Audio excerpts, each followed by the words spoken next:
You are listening to the cycling podcast at the Tour de France, brought to you by iWoka, flexible loans built for small businesses. iWoka.co.uk. Today we're in Grand Colombier. I got my pink ones if you want. I can lend them to you. Well, you look like Bracewood with the... Where are we, Lionel? We're in the Alps, Richard. We are in the Alps. We're in Aix-les-Bains. The Jura police aren't around. We are in the Alps. You're sure we are? We are. We are in the Alps. We can almost hear the lake lapping. That's the swimming pool. Oh, the swimming pool, yeah. It's a lovely place, this. Very quiet, nice. And this will be our rest day retreat. François and I were swimming earlier, doing some lengths, having a little race. It was David Wilkie against Michael Phelps out there. Absolutely. I won't tell you who won, but because we were not actually racing. Where were you, Lionel? Why weren't you swimming? I was watching the Tour de France. This was after the Tour de France. Oh, after the Tour de France. We watched the Tour de France very closely as well. It's because you can't do downhill swimming. You can do downhill swimming. Tom Daly's very good at it. Oh dear. What a ridiculous start to tonight's episode. A highly significant stage. A dog barking in the background. Yeah, a friend of the podcast, probably. Egan Bernal, the big story, I suppose, today, he cracked and lost over 7 minutes. You know, his chances of defending his Tour de France title are gone. In terms of the, who will win the yellow, other than that, we're not much clearer, I guess. But it was an incredible show of strength today from Jumbo-Visma, wasn't it? There was a great tweet to sum it up by a guy I don't know in French saying the Grand Colombier belittled Colombians.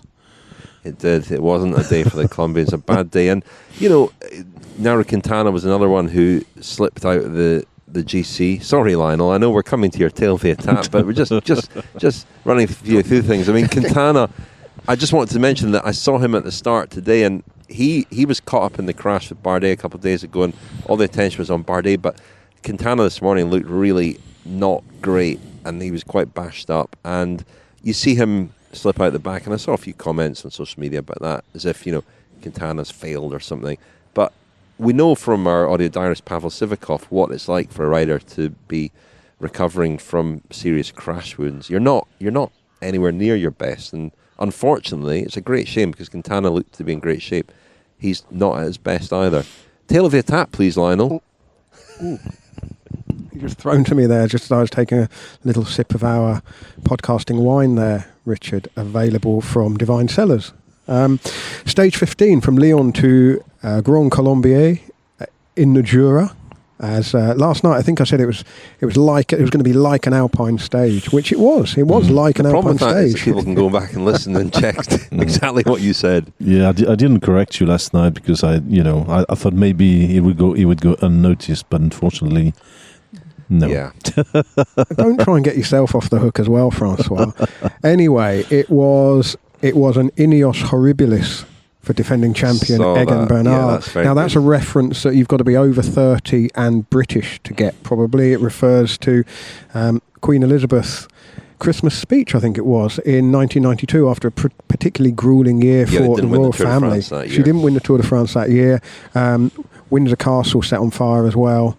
And she described the year as her annus horribilis, and it just worked for me. It was I can't take credit for this one. I saw this one on Twitter.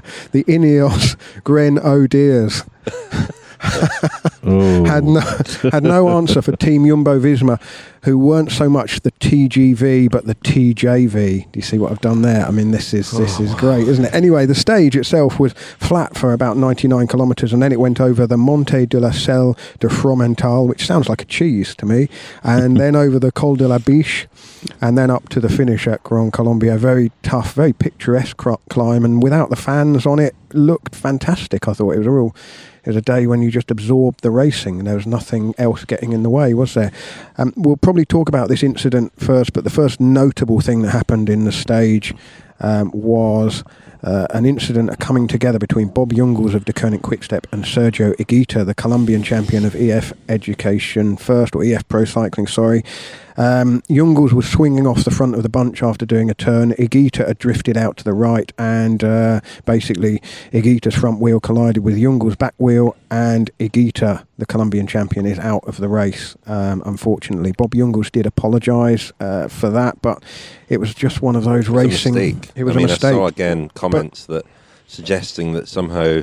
I don't know what they were suggesting. It was a mistake. Jungels checked back and swung out quite dramatically, as you do. He just attacked. He's swinging out, let other people come through. Unfortunately, Higuita had just turned round as well, just after Jungels did.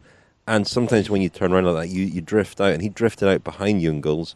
And so when Jungels swung out, his front wheel caught Jungels' bike, which was, terribly unfortunate and unlucky, and he hit the ground very heavily indeed. So his race was over soon after that. It was, unfortunately, yeah. Well, the racing was furious from the start, and 8 riders got into the break, including our audio diarist again, Simon Geschke, with his CCC teammate Matteo Trentin, Bonifacio of Total Direct. Jumbo-Visma. It's a training for tomorrow's rest day, I suppose. To be fair, that was going slower than Tom Dumoulin on the final climb, that train. Bonifacio of Total Direct Energy was in there, Kevin Ledanois of Arkea Samsic, Marco Mercato of UAE, Pogacar's team, of course, Jesus Herrada of Cofidis, Michael Gergel of NTT, and Pierre Rolland of B&B Hotels. And, once they got into the climbs, first of all, Gergel was away on his own searching for NTT's first stage win of the Tour. Was that a Google joke there? Yeah, I think it was an attempt at a Google joke, but because of the arched eyebrow. It was literally the only clue that was a joke. Geschke, Herrada and Rolland were chasing behind, and already pretty early in the stage, and with the climbing only just beginning, the Ineos team was they were shedding numbers at an alarming rate. They were kind of falling apart, weren't they? There was one intriguing little moment with about 52 kilometres remaining when Mikhail Kwiatkowski sort of dropped back out of the group to visit the doctor's car, and we weren't too sure what was going on there.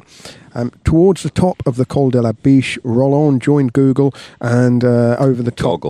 Google. You're calling him Google, and you're not calling him Google. What a spectacle it was to watch Gogol. Oh, no, that's it. Anyway, they were 22 seconds ahead of Herrada and 2 minutes and a bit ahead of the bunch, so they were never going to stay away. Rolland remained out front until a couple of kilometres into the final climb of the Grand Colombier, and it all kicked off with a fierce pace being set by Wout van Aert again for Team Jumbo-Visma. The first sign of anything amiss with the high-profile Colombians was at about 13 and a bit kilometres to go. Quintana, first of all, dropped back. Didn't look anything out of the ordinary, but then the gap opened, and then, before you knew it, Bernal was struggling and was with Kwiatkowski and Castro Viejo, and they were losing time, by the fistful quite quickly. And Jumbo-Visma took the opportunity to turn the screw. Wout van Aert did a huge turn again. George Bennett did a big turn. Tom Dumoulin did an enormous turn towards the top, and they didn't even have to use Sepkus at all today. Adam Yates had a go with 7 kilometres to go, and as I say, as the group didn't really slim down all that much despite the Dumoulin pace. Right at the finish, Richie Porte had a go, and he was the first person to really crack the group open, and 4 riders emerged ahead of the others. Richie Porte, Primoz Roglic in the yellow jersey, Tadej Pogacar and Miguel Angel Lopez. And just as he did last Sunday in the Pyrenees, Tadej Pogacar finishes the week of racing with a second stage win. Won the Grand Colombier stage ahead of Roglic, Richie Porte third, Lopez fourth. Then came a group of Mas, Kuss, Landa and Yates, followed closely by Uran. And the damage, as you say, Richard, Quintana at 3 minutes 50, Bernal 7 minutes 20 in the end. And so overall, Roglic... he's still in the yellow jersey, of course. Pogacar is now only 40 seconds behind him. Uran up to third, 1:34. And as you say, Bernal's Tour de France is pretty much over. You are listening to the Cycling Podcast, brought to you by iWoka. Flexible loans built for small businesses. Join 50,000 customers taking on life's twists and turns and scaling new heights with iWoka. If you run a small business, find out more at iWoka.co.uk. iWoka.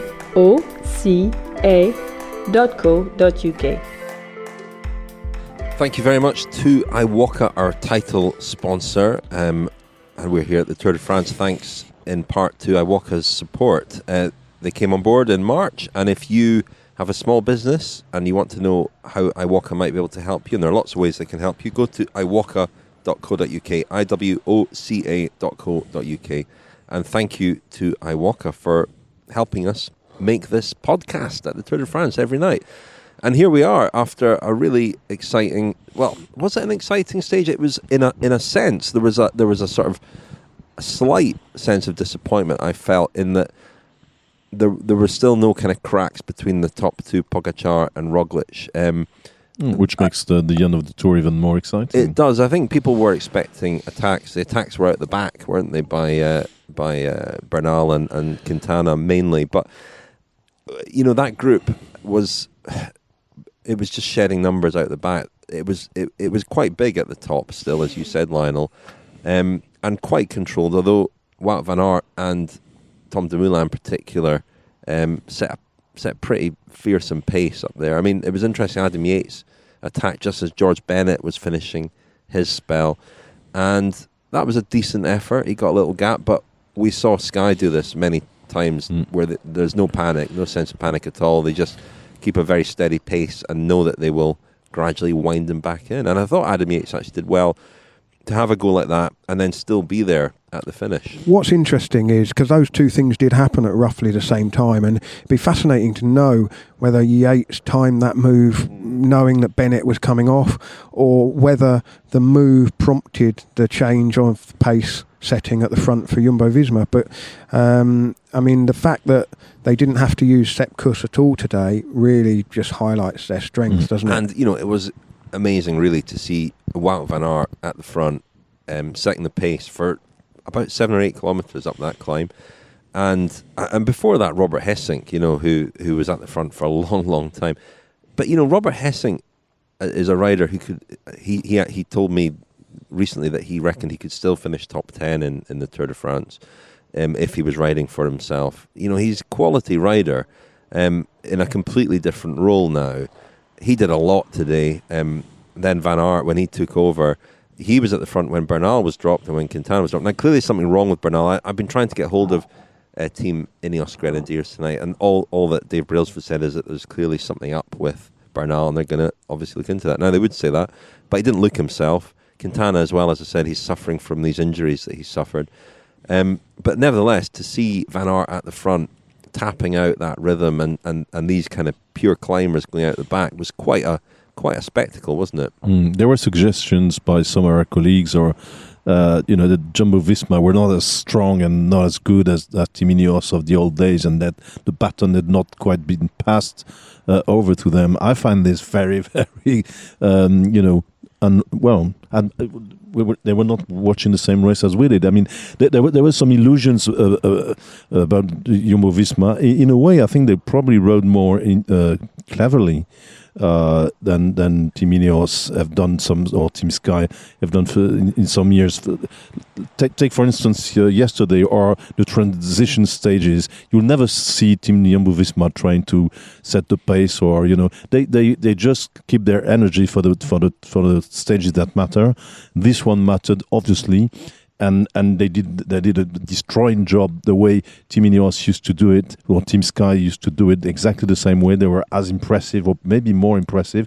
The only little difference was that Roglic didn't win in the end, because they have this kind of a stone in the shoe. That's Tadej Pogacar, and that's the interesting thing, and I think that's make the end of the Tour really exciting. Is that if you see actually Roglic maybe is spending too much energy staying in the wheel of guys like Hessink, Van Aert, Dumoulin, which is amazing, and being always cautious and watchful of what's happening. Whereas Pogacar doesn't need any teammates. He's just he stays behind in his place and keeps keeps all his energy for the final sprint and the final surge. François, think that Pogacar is going to win. Yeah, because he's won every Sunday. So if he wins next Sunday, what can he win? The bunch sprint on the Champs-Élysées. What if he does? I don't think he'll win the bunch sprint on the Champs-Élysées. I wouldn't be surprised.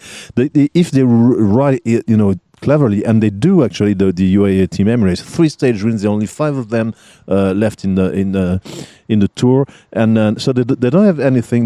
Nobody's really they don't seem that threatening.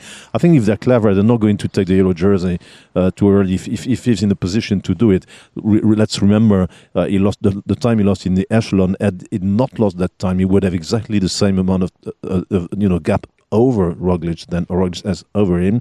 And my impression now is that if Jumbo-Visma and Roglic really want to win that Tour de France, they're not going to drop Pogacar in the mountains or in the climbs. They really need to do something either on the flat or in another echelon one day or in the descents. Otherwise, so far Pogacar has shown that is probably as strong as Roglic in the mountains, and for that final kick to win stages, twice out of 3 times, he beat Roglic. So it keeps the race exciting, and the Jumbo-Visma domination is flagrant, but in the same time they've got this little guy, sticking to their wheels, and they can't get rid of him. That makes the third week really, really interesting. I think the thing about Jumbo-Visma, and to use a football analogy, I'm sorry here, it's as if they've had 80% possession and won the match 1-0 today, isn't it? Because the gains that Roglic has actually made are tiny in the grand scheme of things. For all that dominance, for all that effort, it's a handful of seconds over anyone else that counts. Okay, he got the time bonus as well, and actually his lead over Pogacar is reduced tonight. So it's a kind of an awful lot of effort for not very much gain, and I just wonder why Roglic wouldn't try something from a bit further out. Why wait until somebody else splits it? But as you said, they didn't even have to use up Sepp Kuss. There was still, as long as they keep it controlled like that and make it so fast that Pogacar also can't attack, then he'd probably win the Tour. But people have been making the point to me I think we've all heard this point, that Roglic's performances in late time trials in Grand Tours is not. I mean, it's always difficult these days for the GC riders in that final time trial. It can be, it's just a battle of strength to squeeze out whatever is remaining. Just looking back at the Slovenian Time Trial Championships, which was, I think, the first race after lockdown eased in Europe, it was basically uphill, 15.5 kilometres, about 800 metres of climbing gained, and that's the only time that Pogacar has beaten Roglic in a time trial. Race, because the road race was first, actually, and then the time trial. Okay. Yeah, Roglic won the road race and Pog won the time trial. So looking ahead at La Planche de Belfi, you would say, well, Roglic will beat Pogacar in a time trial, but if it's a pure climb, who knows? I mean, it could. 40 seconds is a decent lead, but you wouldn't feel comfortable. You wouldn't feel comfortable. Anything goes wrong, any issue with the bike, and that's François. That's the problem they have. He probably needs more time going into that time trial, and it's difficult to see where Roglic's going to gain it going uphill with Pog sitting there. No, exactly. I mean, as I said, they need to find something different, as we saw in the recent past. Actually, that with all these guys, having their eyes on their numbers, and they say, on the power meters, it's more and more difficult to make a big gap on the climbs, as we saw today. As you said, the selection was made from the back, and why did nobody really attack? Probably because they all had eyes on their power meters, and dared not attack.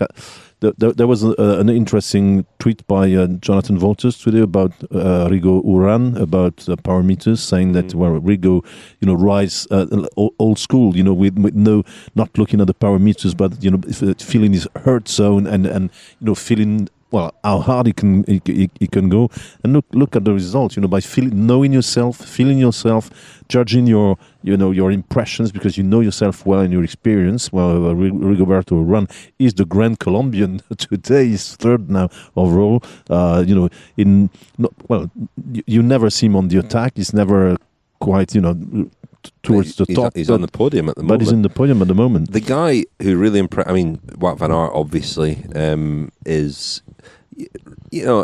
attracting a lot of comment and questions as well, because he's a big guy. He's winning bunch sprints. He's winning classics, and here he is leading the Tour de France up massive mountain passes, and we haven't seen that a lot. But he's just a guy in incredible form. And one of the great sort of intrigues of this season is, what have people done in lockdown? How have they prepared for this? Have Ineos got it wrong? Has Egan Bernal got it wrong? You hear sort of rumours about Geraint Thomas maybe having overdone it. He's now going pretty well in Italy in Tirreno Adriatico. Maybe needed a rest, and we just don't know, and that will come out in the wash, I'm sure. But Dumoulin, to see a recent winner of the Giro in that role of basically domestique, and second in the Tour, of course, and second in the Tour 2 years ago, I'm sort of disappointed in that in a way, but I also felt that in the third week he might come good, and he's climbed up to 10th now. That's right, yeah, back into the top 10. And I can see him, obviously he's working for Roglic and he will keep on doing that. But, with the consistent demolition of the rest of the pack and the field by Jumbo-Visma, I wouldn't be surprised to see him, raise his... Well, there are a few guys going backwards ahead of him. Not literally backwards, but metaphorically. Chute à l'arrière du peloton, cycling podcast team car at the back of the pack, please. Our Tour de France coverage is sponsored by the next generation Wattbike Atom, and before the Tour, you tested it out, didn't you, Lionel? I did indeed, and in previous episodes we've heard about how the Wattbike hooks up easily with all of the best-known third-party training apps.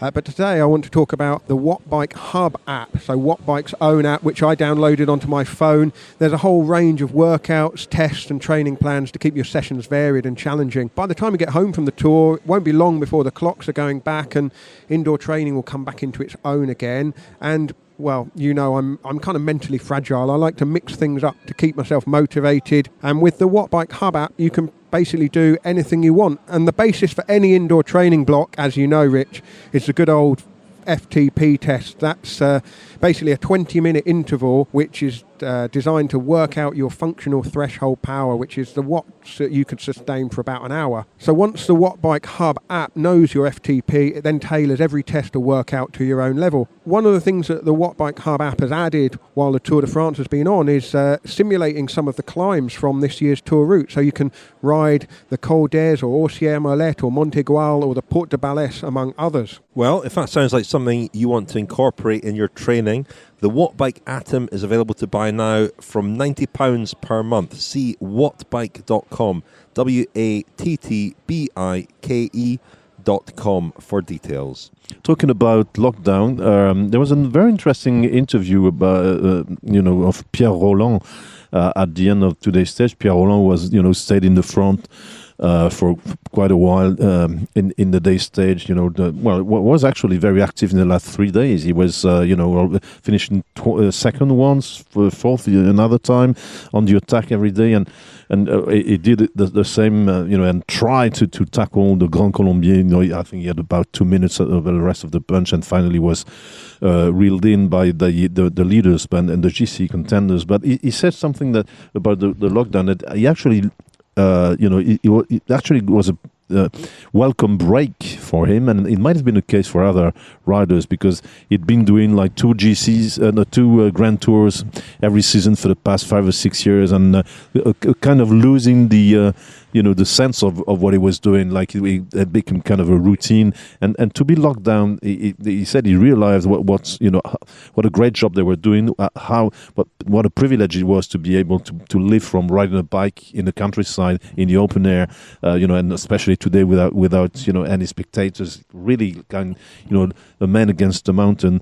And he said it really inspired him, and as soon as the lockdown was lifted, he actually rode from Orléans to the Massif Central for 300 250 Ks, just a normal little training ride, because he needed to feel that that sense of freedom, and it might for some of the riders have given them a new perspective on their work, on their career, and for others, obviously, they. Maybe also the tightness of the schedule, the way now the whole season is packed into 3 months, is having is leading to issues that we're not aware, health issues we're not aware of. I mean, crashes, as we saw before the tour, were many crashes. There are always crashes in the Tour de France, but I can't remember crashes being so crucial in the GC battle as they were this time, because Quintana out of the contention, crash. Bardet out of the Tour, crash.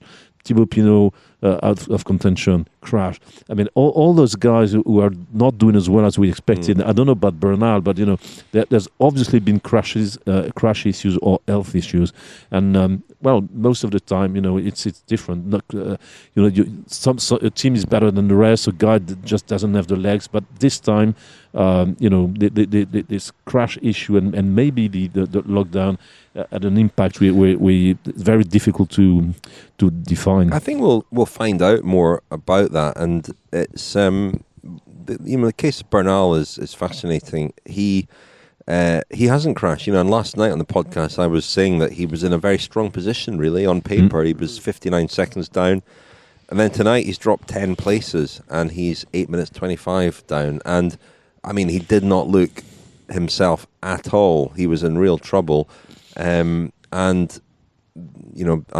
trying to get in touch with Dave Brailsford and his coach, Xavier Artecha. But we spoke to Xavier Artecha a few weeks, maybe a month or so ago for the podcast, and he talked about, the challenge with Bernal was always kind of holding him back and stopping him from doing too much. And he was doing monster rides. And as I say, we heard this about Geraint Thomas, that perhaps he'd done a bit too much, especially in the camps just before racing resumed. And it could be the case for Bernal too, that he's just overdone it. Overtraining is known, as one of the main reasons why a rider underperforms, and maybe because of the change of schedule and because of this, packed schedule. All of a sudden, you have to do all those races within 3 months instead of a year. Maybe that led to some. Maybe coaches and riders were a little bit into the unknown and not knowing exactly how to prepare that period best. And overtraining may be an issue. It was for Bardet last year. He said he had actually overtrained, and it's once again it's a classic problem for riders. We'll know more about Bernal soon, I'm sure. But it could be an issue. It's difficult to overstate, I suppose, the significance of today, because really, since 2011, Team Sky, Team Ineos have dominated the Tour de France, and the only year they didn't was 2014 when Froome crashed out. Every other year they have dominated the race, and every other year they've had a couple of people in the mix, haven't they? Or a lot of certainly in the more recent years. They still have. I mean, let's be paradoxical. It was a very bad day for Team Ineos today, right? But I saw on Twitter, on Facebook, on the internet, and the various networks, end of an era. But Bernal is not ended by any. He's still very, very young, and maybe speak too early. You remember we had this discussion in the past whether it been launched into the Grand Tours battle a little bit too early in his career. I mean, that's what the old school coaches and directors sportifs were saying, and then you shouldn't spoil such a talent so young. I doubt it's finished for Bernal. And on top of that, Chris Froome won't be with Team Ineos next season, but Froome was not there. Geraint Thomas is somewhere else, and you have two Team Ineos riders in the top 10 of the GC. Richie Porte and Adam Yates. So good year for Ineos 2021. So exactly. So to say it's Good the end of day an era for when Ineos you actually have 2021. two guys, and Bernal can only perform better next year. You might have Geraint Thomas back, and Yates and Richie Paul. Okay, they're aging riders, but into the picture next season, I guess it's not the end of an era. But I would say that the whole team is underperforming. I mean, Luke Rowe is a guy who, on a stage like this, you would see him quite late on in the stage. Perhaps not doing a Wout van Aert, but certainly doing something not dissimilar. Maybe the first or second climb, a bit of a Hessink. Yeah, but I think it all kind of flows in a way from the leader and how strong the leader is. And, you know...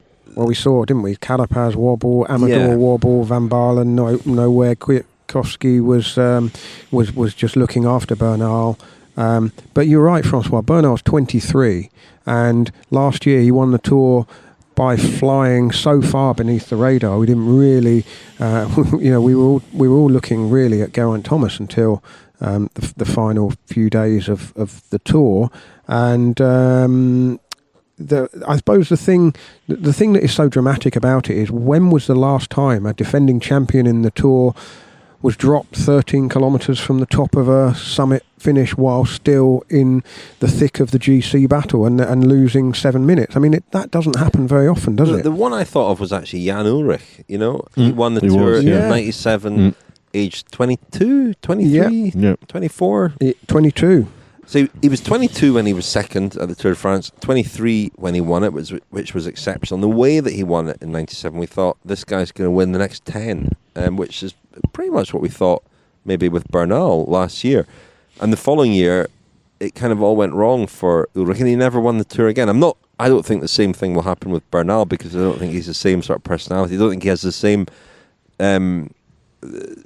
The same flaws that Ullrich had as well. And you cannot even say, despite the flaws of Ullrich, that his level kind of went down dramatically. He was on the podium, more times than Raymond Poulidor, and as we know, it was a different era with and the guy who beats him is a name we can't pronounce anymore. So,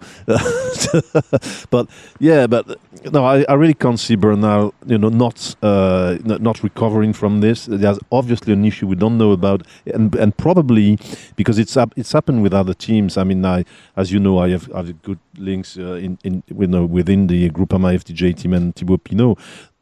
When your leader is not performing well, and it, you try to hide it to the rest of the peloton. You try to hide it to the press. You try to hide it from the fans, maybe.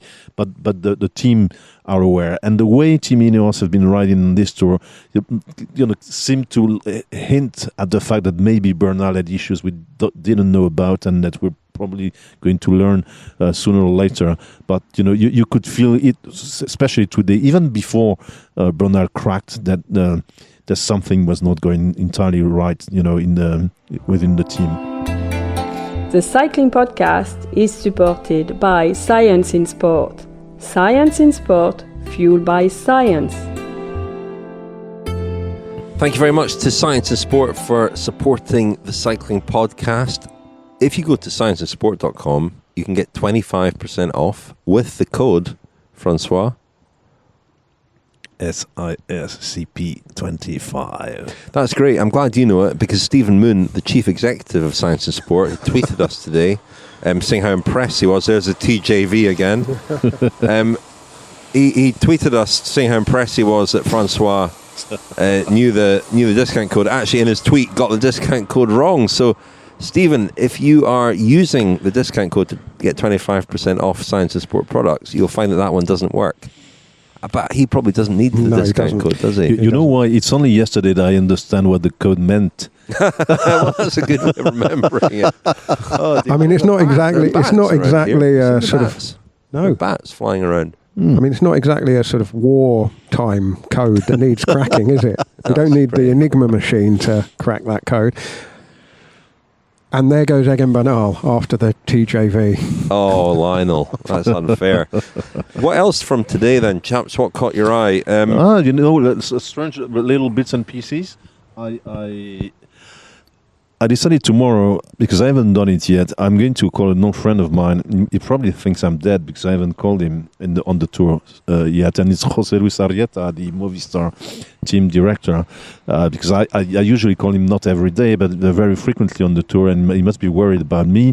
I was a little bit worried about him as well, and about the Movistar team. But look at them, you know. Enric Mas is ghosted into 8th overall. Yeah. He's riding Ala Zubeldia, isn't he, really? Absolutely. And in the same time, Alejandro Valverde was in the top 10 of the stage today, and I learned from, you know, I received official stats. I don't know if you get those as well, guys, from the tour, and apparently it's the first time a rider over 40 finishes in the top 10 in the Tour de France in the hors category climb. So, you know, credits or wow. to you know the evergreen Valverde. So I thought it was, you know, nice to mention Movistar. They're also top of the team classification. So yeah, I mean, you know, Enric Mas. Maybe it's time we get interested in this guy. I mean, we know his potential. We know he's one of the Spanish hopefuls. Yeah, but he's riding a very steady race, isn't he? Mm-hmm. He's not. Yeah, I mean, Landa is just ahead of him in 7th. Richie Porte, the big surprise we heard from him in the podcast last night, he held on to the grey jersey today. But he rode very well again today, and I think we expected maybe a bit more from Mikel Landa. But I just think with the strength of the Jumbo-Visma team on that climb, it wasn't set up for people to attack. It was a very brave move by Adam Yates. You know, he was sort of risking his overall position, and he's up to 5th now in doing that, and credit to him for that. But understandably, the other riders were not willing to do that, because by doing that, you do risk blowing yourself up in terms of GC, and all those guys had GC positions to defend there. And maybe it's you know, the Yates brothers are always kind of puzzling and exciting riders to watch, and Adam Yates' position in Mitchelton Scott this tour is an odd one, as often is the case with him. In the last couple of tours, he was going for GC, and he was, you know, useless. And well, sorry, Adam, but it was the case. This year he was going for stage wins, and he might equal. I mean, he's 5th. He might equal his best position in the tour, which when he won the white jersey and finished 4th. So maybe that's the way to if you maybe, you know, for Team Ineos, if you want Adam Yates to perform well, tell him he's not going for GC. I would say that the third spot on the podium is still very much up for grabs for any of those guys up there. I mean, Uran is there at the moment, but Lopez, Yates, Porte, Landa, I think any of those guys could finish there. Not sure about Mas, but I think any of those others could target that. Absolutely. The question now is, what do Team Ineos do to salvage something from the Tour de France? We know Dave Brailsford, you know, would describe himself as a terrible loser, doesn't like not being in the race in the Tour de France. Do you remember in 2014 was amazing, wasn't it? 2014, we kept bumping into him at other team buses, and he was just didn't know what to do with himself. Nobody wanted to speak to him because they weren't relevant in the race. No, yeah. And they'll be in the same position again. I mean, they do have riders who could go in breaks. Castroviejo, I think, Amador, Dylan Van Baarle. If Sivakov's going better, yeah, they will have people who can go in the breaks, but. It's going to be hard, especially with Jumbo-Visma's strength in depth and the 3 mountain stages to come after the rest day. It won't be easy for breakaways, I don't think, unless it's a case of just letting something completely go, you know, out by sort of 10 minutes and then just leaving them out there. It's going to take that sort of break to see anyone else contesting stage wins. Otherwise, it's going to be the Pog and Rog show, isn't it? And the interesting thing will be whether Pogacar can somehow get himself closer to Roglic over those 3 stages and give himself a chance for La Planche des Belles Filles. I mean, the difference between now and the Sky Ineos dominated tours was that usually, through efforts like today's, the lead was unassailable. And as you say, Lionel, it's not. It's very, very close. And your description, François, of Pogacar as the stone in the shoe is absolutely right. That's what he is. And We keep hearing about how they're great friends, Pogacar and Roglic. I'm not sure that they... Well, I asked Tony Gruden, our Slovenian friend, journalist covering the Tour. He's back out on the Tour for the final week. I mean, what a final week for him. He's got the top 2 on GC for a small nation. I think only one Slovenian had ridden the Tour in its first 80 years, and then the second Slovenian rode the Tour in 1986, François, your first Tour. His surname was Cern. I can't remember his first name, unfortunately, at the moment. But Slovenia is it's a small country, and they've got the top 2 on GC. I mean, we always say in the UK, don't we, it's about the size of Wales. Well, it is about the size of Wales, with a population, I think, of around about the same size as Northern Ireland. Might have to check that, actually, but I think that's part my research off the top of my head there. If not, I'll put it in corrections corner tomorrow. But he said that Pogacar and Roglic they are friendly and they get on well, and there's a good camaraderie between the Slovenian riders, but they're kind of different generations, really. Roglic is 30, Pogacar is 21. That's quite an age gap, really, when you're in your 20s. They're not bosom pals, and they didn't come up through cycling in the same way. And as Roglic wanted to win the stage today. No question about that. The population of Slovenia is 2,078,938. Going back, well, just shortly, and to wrap it up to Team Ineos, I think that in a way we suspected it would happen when we would learn about when the squad was for the lineup for the Tour was announced.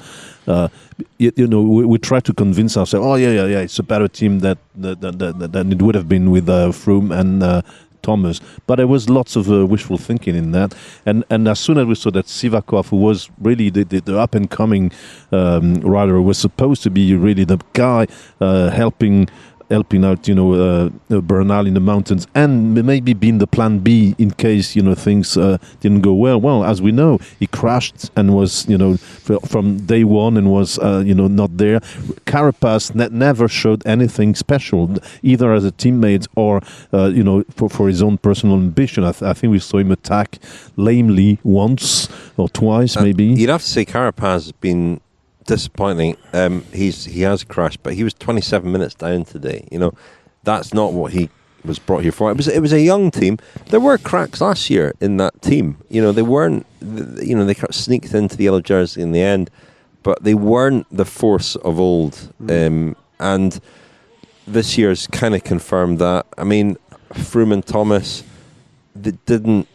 On performances, it was the right decision not to bring them. Now in Italy, in Tirreno Adriatico, Geraint Thomas looks to be a kind of new man, and maybe all he needed was a rest. But he, on the evidence of the races before the Tour, he didn't really deserve his place in the team. Yeah, some guys could come up in the third week, and he might have been there. I mean, it's always difficult to say. I don't know about the question of what can Team Ineos do now. I mean, unfortunately, there's not many. I mean, the mountain is here to stay once again, because otherwise, a guy like Kwiatkowski, we know, is capable of winning stages and winning races if he's given the go ahead to go, and that's maybe the only plan.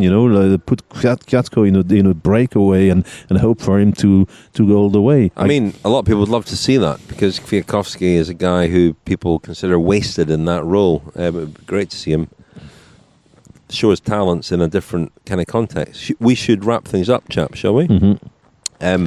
We're going to go and have dinner somewhere. We're here for 2 nights, Aix-les-Bains. Tomorrow we're going to ride around the lake, aren't we, Lionel? Yeah, the last time I rode around the lake was in 2011 when I was here on the Dauphiné. I rode round with Dave Brailsford, Shane Sutton and Carsten Jeppesen, logistics boss at the time of Team Sky. And I had Shane Sutton telling me I was overweight and needed to basically not eat as much. I mean, he put it pretty bluntly, to be honest.